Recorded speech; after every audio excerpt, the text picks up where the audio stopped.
What's up, guys? This is the SHF Figuarts Miles Morales from the new movie, Spider-Man Across the Spider-Verse.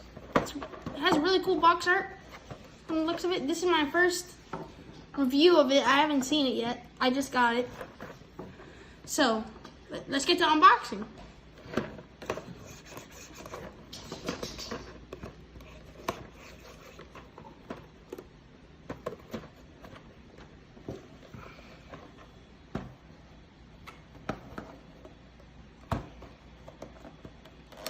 Comes out here.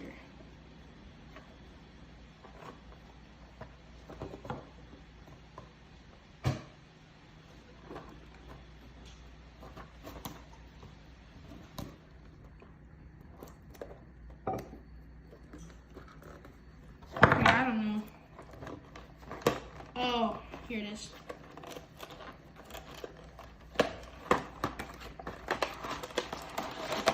Look at that! And even on Amazon, it gives you the exclusive edition that comes with an extra stand. So this is the figure right here. Looks very cool. Very cool. There's all of its accessories.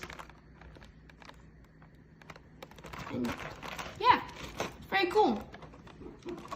And I'll leave another, I'll make another video going into a deep dive on the figure itself.